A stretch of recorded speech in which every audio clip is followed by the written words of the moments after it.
Bonjour à tous, mon invité du jour c'est Arsène Schmitt, le président du comité de défense des travailleurs frontaliers de la Moselle. Salut, Bonjour, ça va? ça va, merci.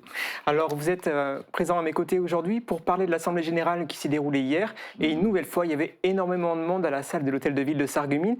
Comment on ressort d'un moment comme ça? C'était la 47e Assemblée générale, donc ce fut un grand succès. Les travailleurs frontaliers sont venus en masse comme chaque année nous apporter leur total soutien. C'est très important, ça fait chaud au cœur quoi, hein, quand ils viennent ici pour nous encourager. La bataille dure déjà depuis 48 ans. Donc cette Assemblée générale a de nouveau dit avec force stop à toutes les discriminations qui frappent les travailleurs et retraités frontaliers. Stop à cette Union européenne de malheur qui génère, qui détruit toutes nos conquêtes sociales et qui veut nous faire travailler jusqu'au tombeau, jusqu'à 70 ans. Et pour dire stop à la guerre provoquée par les USA avec leur caniche, j'ai toujours européen. Voilà à peu près l'ambiance, le contexte. Et c'était une assemblée générale très appréciée également par tous les intervenants qui étaient là. Des délégations syndicales allemandes et comme françaises, notre avocat Ralf Blindauer. Donc tu as pu voir quand tu as filmé l'ambiance de la salle, donc elle Et était vous avez bien. été une nouvelle fois fidèle à vous-même dans le sens où vous avez pris la parole pendant plus une heure et Ouais, quart, on une heure et demie. d'ailleurs, c'est le Fidel Castro qui parle de nouveau, donc, mais il y a tellement de choses à dire, je ne peux pas réduire mon discours, c'est toujours un peu plus que une heure et quart à peu près. Ouais. Et comment vous faites pour conserver cette fibre syndicale à l'âge que vous avez, 77 ans je crois? 77 ans, ben oui, je suis tombé dans la marmite syndicale à l'âge de 14 ans, donc mon métier c'est compositeur typographe, donc j'ai travaillé 10 ans à l'imprimerie Pierron. Et quand je suis rentré le premier jour en apprentissage, tout de suite, les anciens ont dit se syndiquer, Fédération française des travailleurs du livre, premier syndicat de France, créé en 1880. Et il fallait qu'on aille à toutes les réunions syndicales, à Sarreguemines, à Metz, assister au combat du monde ouvrier pour défendre nos droits. Donc il fallait s'engager. Donc mon père était syndicaliste aussi. Donc voilà, donc c'est comme ça, c'est dans mes gènes. Je suis un militant. Dans l'imprimerie où je travaillais en Allemagne, donc j'étais président du comité d'entreprise, toujours élu à 98%. Donc ça veut dire que j'ai bien fait mon boulot, quoi. Et depuis toutes ces années, votre discours n'a pas changé, toujours le même? Toujours le même, donc il faut savoir que notre lutte contre toute la discrimination qui frappe les travailleurs frontaliers est indissociable à notre lutte contre toute remise en cause de nos acquis sociaux, quel que soit le gouvernement en place. On n'accepte pas qu'aujourd'hui, on s'attaque à la retraite, on s'attaque à la Sécu, on parle du déficit de la Sécu, il n'y a pas de déficit, il y a toutes les exonérations patronales depuis 30 ans qui représentent presque 800 milliards, donc on ne raconte pas des conneries, on s'attaque à l'assurance chômage, on s'attaque à nos statuts, etc., etc. Donc ça, nous, on ne l'accepte pas. Donc nos deux combats vont de pair. Depuis 47 ans, c'est gravé dans le marbre chez nous. Et quelles sont vos revendications actuelles? Le gros dossier, c'est toujours un dossier récurrent, c'est-à-dire la non-reconnaissance des taux d'invalidité. Il faut savoir concrètement, un travailleur qui a bossé 5 années en France, il a travaillé 30 ans en Allemagne, il est malade, handicapé, donc la France va le reconnaître invalide. Et l'Allemagne va dire, ah, chez nous, vous pouvez encore faire un petit travail. Alors c'est marqué dans les conclusions des médecins conseils. Vous n'avez plus le droit de vous courber, vous n'avez plus le droit de porter des charges lourdes, vous n'avez plus le droit de monter les échelles ni les échafaudages, vous n'avez plus le droit de travailler dans la poussière, vous n'avez plus le droit de faire du travail posté, mais vous pouvez faire encore un travail léger comme caissier dans une station d'essence, c'est marqué noir sur blanc, ou bien comme portier. C'est un scandale, ça. Où ce travailleur va trouver un tel travail? C'est honteux. Donc, parce qu'il n'y a pas de reconnaissance des taux d'invalidité entre la France et l'Allemagne, ça veut dire donc ce travailleur aura une petite retraite française d'une centaine d'euros, et toute la partie allemande, il n'y a rien. Et comment faire pour faire en sorte que cela cesse et, Nous comment vous n'arrêtons faites pas concrètement? d'alerter les ministères, du côté allemand, côté français, au niveau de la Commission européenne. Mais il n'y a aucune volonté politique, pour ainsi dire, de régler ce problème. Et de gros dossiers ont été réglés, comme le régime local, le calcul des indemnités journalières de chômage en fonction du salaire réel, l'extension de la zone frontalière, la réintégration des frontaliers retraités dans le régime local qu'ils ont éjecté en 98, l'exonération de la CSG sur les salaires. Il faut savoir qu'on a gagné devant la Cour de justice européenne. Il faut savoir que avec cette exonération, depuis 1998, les travailleurs frontaliers économisent, ils ont un plus de 8% sur leur fiche de paye chaque mois. Donc quand il y a certains qui viennent chez nous, ah, j'ai encore pas eu besoin de vos services, alors moi je leur rappelle toujours toutes ces revendications satisfaites, ils sont concernés par tout ça. Alors je fais voir le calcul, ça fait 30 ans que tu travailles en Allemagne, les 8% sur le salaire, c'est 60 000 euros que tu as gagné grâce au comité frontalier pour une petite cotisation de 35 euros.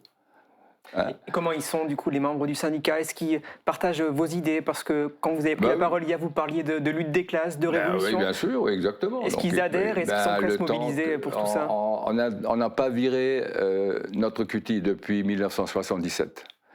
On a mis en place dans nos statuts le rôle du comité, c'est notre philosophie, c'est rassembler tous les travailleurs frontaliers afin qu'ils ne soient pas une masse anonyme et inorganisée, défendre leurs droits, agir auprès des autorités nationales, internationales, européennes pour faire aboutir nos légitimes revendications et faire corps avec le monde du travail, solidarité syndicale allemande, française, avec toutes les forces progressistes qui luttent pour la justice sociale, la liberté, contre le racisme et la paix.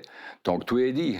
Donc les travailleurs qui viennent chez nous, donc ils ont nos statuts en main, ils voient ça, donc voilà, ils abondent dans cette perspective, quoi. C'est logique, quoi. Hein. Donc voilà notre philosophie, quoi. Hein. Et les interlocuteurs que vous avez en face de vous, que ce soit les hommes politiques ou les chefs d'entreprise, est-ce que c'est pas trop brut comme discours pour faire avancer les choses? Il faut être très brut des fois, hein. Toujours être poli, bien entendu, mais il faut frapper un grand coup quand il le faut. Et nous, on n'accepte pas ces discriminations, ces scandales comme la non-reconnaissance des taux d'invalidité. Le scandale qui va arriver maintenant, si on n'arrive pas à le bloquer, c'est la réforme du système de l'allocation de chômage.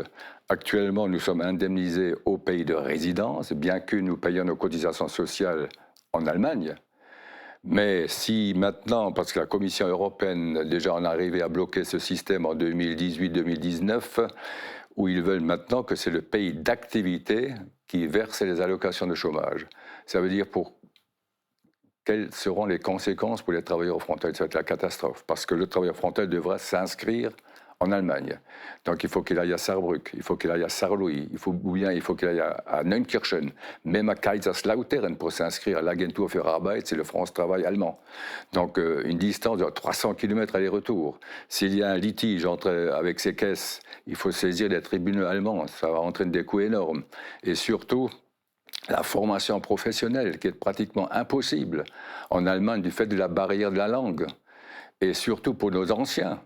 Donc aujourd'hui, si maintenant l'Allemagne serait compétente, un gars de 61 ans ou 60 ans qui se fait licencier, il aura 2 ans de chômage, il aura 63. Et après, il n'y a plus rien. Donc jusqu'à 67 ans ou bien 66, quand il y aura la retraite allemande qui va tomber, il sera sans revenu. Alors qu'actuellement, en France, il y a un maintien des droits. Si France Travail, il y a de réglementation France Travail, si à l'âge de sa retraite légale, il n'a encore pas suffisamment de trimestres français pour toucher une retraite, c'est très technique, hein, pour toucher une retraite française, il a le maintien des droits jusqu'à 67 ans au maximum. Donc il a 67 ans, il peut liquider ses 2 retraites. Et si ça passe, ça va être la catastrophe. Et nous n'arrêtons pas actuellement au niveau du Parlement européen, au niveau des politiques, de dire maintenant stop, il faut arrêter vos conneries, quoi. Hein. Et quand on dit ça, j'ai vu le représentant de la Commission européenne de la Direction des affaires sociales, M. Dion, il est en face de moi, comme toi.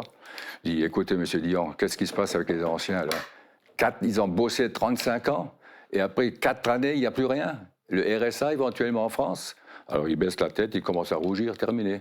Voilà, les technocrates qui ne connaissaient rien à la problématique du travail frontalier. Nous vivons cette situation sur le terrain. Hier, c'était un peu la grand-messe avec cette Assemblée générale. Quelles sont les actions que vous menez au quotidien? Est-ce qu'il y a des gros mouvements prévus les prochaines semaines, prochains mois? Actuellement, nous tenons nos permanences qui vont de Bitche à Bouzonville. Donc, les permanences sont bondées. Donc, il y a Hubert Krebs, notre vice-président, qui a fait un petit rapport au sujet du fonctionnement des permanences, des milliers de travailleurs qui passent dans l'année, surtout notre spécialisation maintenant au niveau fiscal, parce que nous avons maintenant une militante qui est chez nous, donc qui travaille aux impôts, une inspectrice générale des impôts. Donc nous avons développé un peu notre commission fiscale, donc ça afflue, quoi. Donc, et bien sûr, nos actions sont toujours, quand il y a des syndicats qui appellent à la mobilisation, nous sommes à leur côté, quoi. Hein. Mais nous disons toujours, il faut la grève générale. Ça suffit rien de faire. On était à Metz en 2020-2024 contre la réforme des retraites. 10 fois j'étais à Metz avec nos drapeaux et notre banderole. Mais les manifestations saute-mouton, ça sert à rien. Il faut maintenant frapper un grand coup. 3 jours de grève générale et voilà, et l'affaire est gagnée. C'est plié. Est-ce que vous pouvez juste me rappeler du coup les jours de permanence sur Beach et sur Sarreguemines?